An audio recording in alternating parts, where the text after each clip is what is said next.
દાલ પકવાન નામ સાંભળતા જ બધાના મોઢામાં પાણી આવી જાય છે. એકદમ લારી જેવા પરફેક્ટ સ્વાદ અને એકદમ સહેલી રીતથી દાલ પકવાન વિડીયોમાં બતાવ્યા છે. આ દાળ પકવાન જે ખાશે તે તમારા ફેન થઈ જશે. વિડીયો પસંદ આવે તો લાઈક આપી રૂપલ્સ ટેસ્ટી ટિપ્સને સબસ્ક્રાઇબ જરૂર કરજો. Happy cooking, enjoy eating. સૌથી પહેલા 3/4 કપ જેટલી ચણાની દાળ અને 1/4 કપ જેટલી મગની મોગર દાળ લીધી છે. બંનેને આપણે એક મોટા બાઉલમાં લઈએ. હાથેથી એકવાર મિક્સ કરી દઈએ. 3 થી 4 વખત પાણી નાખી દાળને આપણે સરખી ધોઈ લેવાની, જેથી પાવડર વગેરે હોય તો તે નીકળી જાય. દાળને આપણે 1 કલાક ગરમ પાણીમાં પલાળી દઈએ. દાળ ડૂબે ત્યાર પછી 1 વેત જેટલું પાણી નાખી અને દાળને પલાળવાની, જેથી દાળ પલળ્યા પછી ફૂલશે તો પણ બહાર નહીં આવી જાય, એકદમ સરસ પલળશે. 1 કલાકનો રેસ્ટ આપીએ. જ્યાં સુધી આપણી દાળ પલળે છે ત્યાં સુધી પકવાનની તૈયારી કરીએ. અત્યારે 1.5 કપ જેટલો મેંદો લઉં છું. મેંદો આપણે રેડીમેડ લાવીએ છીએ તો તેને ચાળીને ઉપયોગ કરવાનો.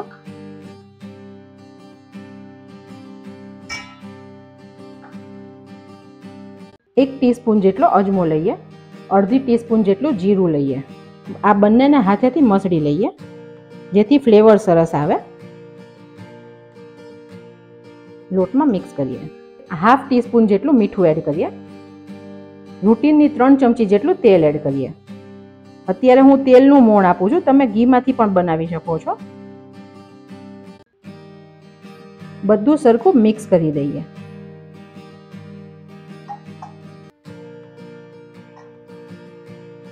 ટ્રેડિશનલી ફ્રેન્ડ્સ, દાળ પકવાનના પકવાન હંમેશા મેંદામાંથી જ બનાવવામાં આવે છે. મેંદાના બધા પાર્ટિકલમાં તેલ લાગી જાય તે રીતે આપણે મોણને મિક્સ કરવાનું.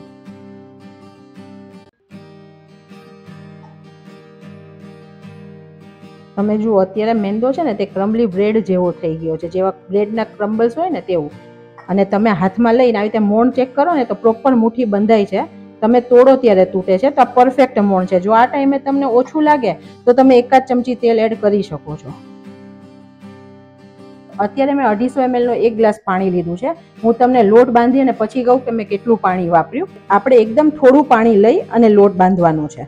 આ લોટ આપણે નરમ નથી કરવાનો. જો લોટ નરમ થઈ જશે ને તો પકવાન આપણા બન્યા પછી એકદમ નરમ થઈ જશે. જ્યારે દાળ આવશે ત્યારે આપણે તેને કડક રાખવાના છે. તો આપણે પૂરી જેવો લોટ બાંધવાનો છે. એકદમ ઢીલો નહીં ને એકદમ વધારે કઠણ પણ નહીં. એકદમ કઠણ હશે ને તો તમે વણી નહીં શકો.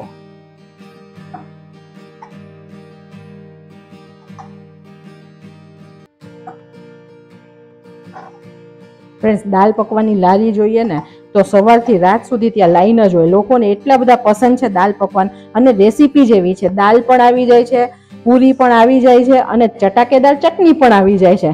તો એકદમ ટેસ્ટી તૈયાર થાય છે. અને બનાવવામાં પણ ફ્રેન્ડ્સ કોઈ વધારે મહેનત નથી.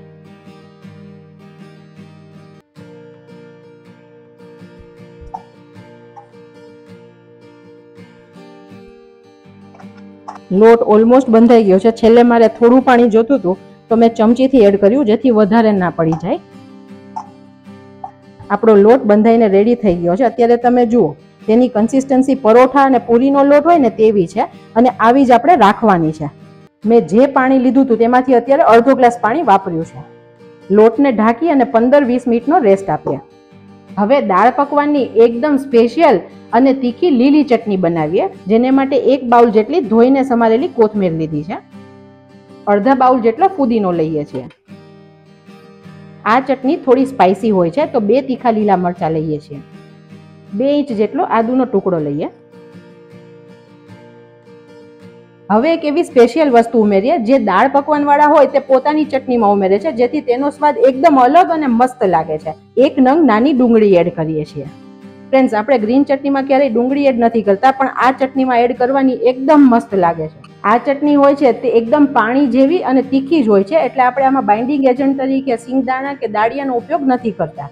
1/4 ચમચી જેટલું સંચળ એડ કરીએ. 1/4 ચમચી શેકેલા જીરુંનો પાવડર એડ કરીએ છીએ. 2 પિંચ જેટલું મીઠું એડ કરીએ. અડધા લીંબુનો રસ એડ કરીએ.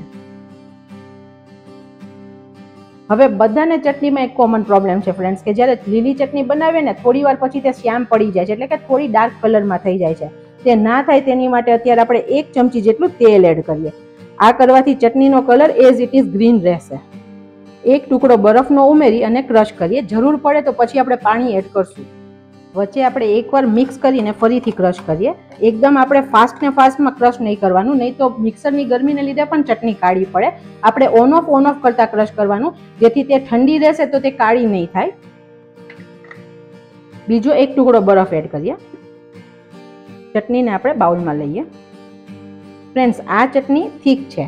જ્યારે આપણે બહાર દાળ પકવાન ખાઈને ત્યારે તે ચટણી પાણી જેવી કન્સિસ્ટન્સીમાં એટલે કે ઢીલી હોય છે, તો આપણે આને ઢીલી કરવાની છે. આપણે મિક્સરમાં થોડું પાણી લઈ અને ઢીલી કરીએ. તીખાસ આપણે એટલા માટે જ પ્લસ નાખવાની, મીઠું, તીખાસ ને ખટાશ, કેમ કે આ ચટણીનો ટેસ્ટ જ બેસ્ટ છે. તો ચટણી આપણે પ્રોપર બનાવવાની છે. એકદમ સરસ પતલી ચટણી થઈ ગઈ છે. આ કન્સિસ્ટન્સી પ્રોપર છે. દાળ આપણી સરસ પલળી ગઈ છે. પાણીને આપણે કાઢી લેવાનું. જ્યારે આપણે કઠોળ કે દાળ પલાળીએ તેના પાણીનો ઉપયોગ નહીં કરવાનો, કેમ કે તેમાં ઘણીવાર સ્મેલ આવે છે. દાળને ફરીથી 2 વખત પાણીથી ધોઈ લઈએ, જેથી સ્મેલ હોય તો નીકળી જાય. તમારી પાસે ટાઈમ હોય તો તમે 4 થી 5 કલાક દાળને પલાળી શકો છો. દાળને આપણે થોડા મોટા કુકરમાં લઈએ. આપણે બંને દાળ થઈ અને 1 કપ દાળ લીધી છે, તો આપણે જે કપના માપથી દાળ લીધી તેનું 3 ગણું એટલે કે 3 કપ પાણી એડ કરશું.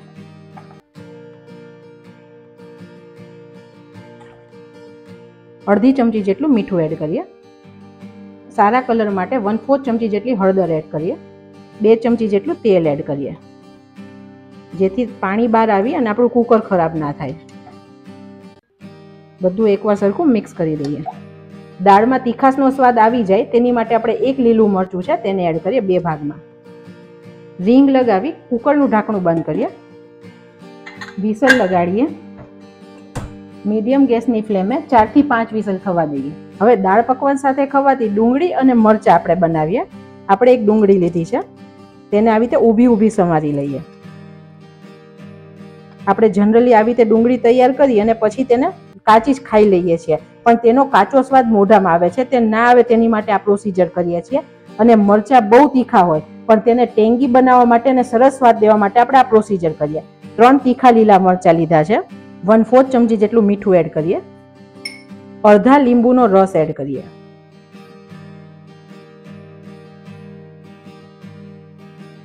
ડુંગળી મરચાંની અંદર નવસેકું ગરમ પાણી એડ કરીએ. મરચાં ડૂબે તેટલું પાણી એડ કરવાનું.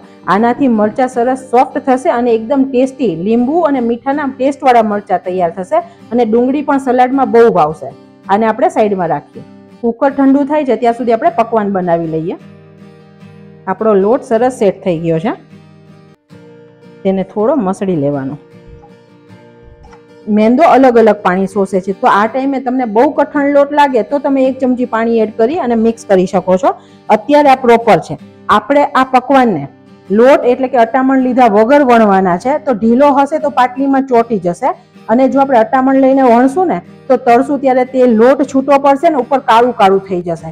તો આપણે પ્રોપર લોટ બાંધીને કરશું. આપણે 2-3 મિનિટ આવી રીતે કૂણવી લેવાનો.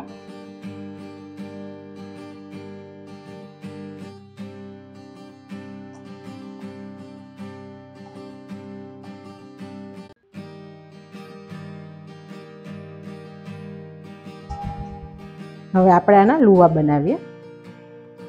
ફ્રેન્ડ્સ, પકવાન આપણે બહાર મળે ને તેવા થોડા મોટા જ બનાવીએ. આપણે આવી રીતે થોડું મસળી લેવાનું અને પછી તેનો લુવો બનાવવાનો, જેથી ક્રેક્સ ના આવે. થોડું દબાવીને લુવો બનાવવાનો. આપણો લોટ કઠણ છે તેથી થોડી ક્રેક્સ પડશે. બીજી સાઈડ આપણે તેલને પણ ગરમ થવા મૂકી દઈએ. જ્યારે પકવાન તળવા હોય ત્યારે કડાઈ આપણે આવી રીતે ફ્લેટ લેવાની. આપણે આવી રીતે ઊંડી કડાઈ લઈએ ને તો નીચે એક તો તેલ વધારે લેવું પડે અને નીચેનો ભાગ સાંકડો હોય તો પકવાન છે ને આમ બાઉલ શેપનું થઈ જશે. તો આવી કડાઈનો ઉપયોગ નહીં કરવાનો. આવી રીતે ફ્લેટ હોય ને તેવી કડાઈ વાપરશું. થોડું તેલ પાટલી પર લગાડીએ. 1 ટીપા જેટલું જ લગાડીએ છીએ.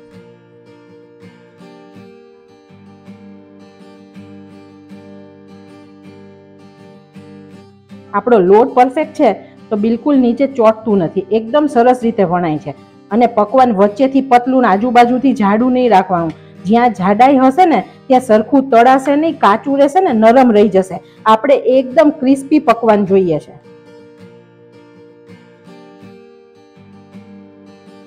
ફ્રેન્ડ્સ, જ્યારે આપણે સ્ટ્રીટમાં ખાઈએ છીએ ને ત્યારે એકદમ થાળી જેટલા મોટા પકવાન હોય છે અને એમની પાસે એટલી મોટી તળવા માટે કડાઈ હોય છે. આપણા ઘરે જેટલી કડાઈ માપની હોય તે માપના પકવાન આપણે બનાવવાના. આપણું પકવાન એકદમ સરસ વણાઈ ગયું છે. થિકનેસ મેં આટલી રાખી છે અને ઉપાડીએ ને તો એકદમ મસ્ત સરસ ઉપડી જાય છે, બિલકુલ ચોટતું નથી. તો આ પરફેક્ટ છે. પકવાન તળ્યા પછી બિલકુલ ના ફૂલે, એકદમ કડક બને તેની માટે આપણે તેમાં હોલ આપીએ. ચપ્પુથી આપણે આવી રીતે હોલ આપી દેવાના. તમે ફોર્કથી પણ કરી શકો છો. જો તમે જુઓ પાછળની સાઈડ પણ થઈ ગયા છે તો બિલકુલ ફૂલશે નહીં. હવે વારો આવે છે કે તેલ કેટલું ગરમ કરવાનું. જો એકદમ તેલ વધારે ધુમાડા કાઢતું ગરમ થઈ જશે તો પકવાન નાખ્યા પછી સીધું લાલ થઈ જશે મેંદાને લીધે અને અંદરથી કાચું રહેશે. આપણે તેને એકદમ ધીરા તાપે સરસ ક્રિસ્પી કરવાનું છે. તો તેલ આપણું કેટલું ગરમ હોવું જોઈએ કે લોટ નાખ્યા પછી લોટ ધીરે ધીરે બબલ્સથી તળાવવો જોઈએ, એકદમ જલ્દી ઉપર નહીં આવી જવો જોઈએ. આટલું તેલ પરફેક્ટ છે અત્યારે. અને આનાથી ઓછું તેલ ગરમ હશે ને ફ્રેન્ડ્સ તો નાખ્યા પછી બધું પકવાન તેલ શોષી લેશે. તો એકદમ ઓછું તેલ પણ ગરમ હશે તે નહીં ચાલે. અત્યારે આ પરફેક્ટ છે. આપણે આવી રીતે પકવાનને મૂકીએ. ગેસની ફ્લેમ મીડિયમથી સ્લો છે. તેને થોડું સેટ થવા દઈએ પછી હલાવીશું.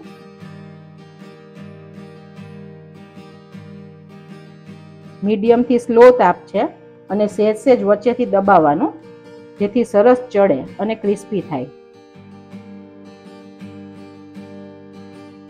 હવે આપણે આને પલટાવીએ. આપણે આને ગોલ્ડન કલર જેવું કરવાનું છે. બદામીથી ડાર્ક થોડો કલર ગોલ્ડન કલર થાય ને તેવું કરવાનું છે. તમને તળાશે એટલે ખ્યાલ આવશે. અત્યારે તમે જુઓ આનો કલર કેવો છે, આખો વ્હાઈટ છે. પછી પણ હું તમને બતાવું. તમે જો આપણે કટ માર્ક્સ માર્યા ને તો બિલકુલ ફૂલ્યું નથી. આ નાના નાના બબલ્સ આવવા જરૂરી છે. તે ખાવામાં સરસ લાગે છે પણ એકદમ ફૂલીને પૂરી ના બની જવું જોઈએ. મેંદો છે તો આપણે તળાવવામાં ઉતાવળ નહીં કરવાની કેમ કે નહીં તો અંદરથી કાચો લાગે. એકલા કરો છો તો તમે થોડા વધારે પકવાન વણી અને રાખી અને પછી સાથે તળી શકો છો. ખાલી તમારે કપડાથી તેને ઢાંકતા જવાના જેથી ડ્રાય ના થઈ જાય, કોરા ના પડી જાય. તમે જુઓ હવે એકદમ સરસ કલર થઈ ગયો છે અને એકદમ ક્રિસ્પી થઈ ગયું છે. હવે આમાં જે નાના નાના બબલ્સ હોય ને એમાં ઘણીવાર થોડું તેલ ભરાયેલું હોય તો તે નીતરી જાય ને તેની માટે આવી રીતે કોઈ પણ જાળીવાળું વાસણ હોય ને તેમાં આપણે તેને આવી રીતે ઊભું રાખી દેવાનું. આવું કરવાથી બધું તેલ નીતરી જશે. ફ્રેન્ડ્સ, તમે પકવાનનો કલર જુઓ, એકદમ બાર જેવા પકવાન ગોઠવીને રાખ્યો ને તેવો જ બન્યો છે. દાળ આપણે ચેક કરીએ. દાળ સરસ ચડી ગઈ છે. તેને હલાવી દેવાની જેથી દાળ એકદમ વધારે મેશ નહીં થઈ જાય. હવે દાળનો એક વઘાર પ્રિપેર કરીએ. 2 ચમચી જેટલું તેલ એડ કરીએ અને 1 ચમચી ઘી એડ કરીએ. ઘીથી દાળમાં એકદમ સરસ ફ્લેવર આવે છે. 1/4 ચમચી જેટલું જીરું ઉમેરીએ. 2 પિંચ જેટલી હિંગ ઉમેરીએ. 1 લીલા મરચાંના ટુકડા એડ કરીએ.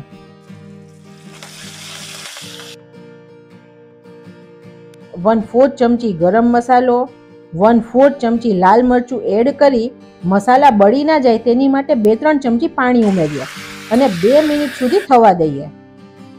તમને આદુ ભાવતું હોય તો આ ટાઈમે તેનો ઉપયોગ કરી શકો છો. મસાલા સારા સતળાઈ ગયા છે અને તેલ પણ છૂટું પડી ગયું છે તો આ ટાઈમે આપણે દાળ એડ કરી દઈએ. બધું સરખું મિક્સ કરીએ.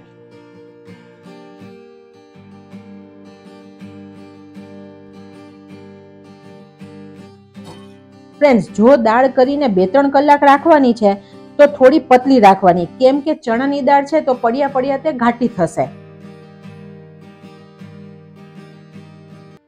દાળનો કલર પણ આપણે આવો યલોઈશ જ રાખવાનો છે.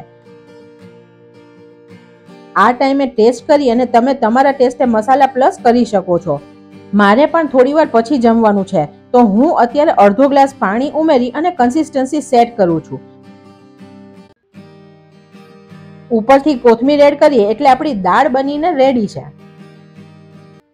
દાળને આપણે બાઉલમાં કાઢી તેમાં ઉપરથી ચાટ મસાલો, થોડું લાલ મરચું, થોડો મરી પાવડર ઉમેરીએ અને કોથમીર એડ કરીએ.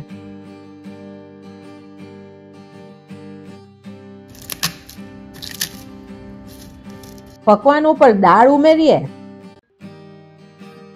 ચાટ મસાલો, લાલ મરચું, બનાવેલી લીલી ચટણી અને ખાટી મીઠી ચટણી ઉમેરીએ. ફ્રેન્ડ્સ, આ ચટણીની રેસીપી મેં અપલોડ કરેલી છે અને લિંક ડિસ્ક્રિપ્શન બોક્સમાં આપી છે, તો તમે તે ઘરે બનાવી શકો છો. ઉપર થોડી ડુંગળી અને સેવ ઉમેરીએ અને સાથે બનાવેલા ખાટા ડુંગળી ને મરચા સર્વ કરીએ.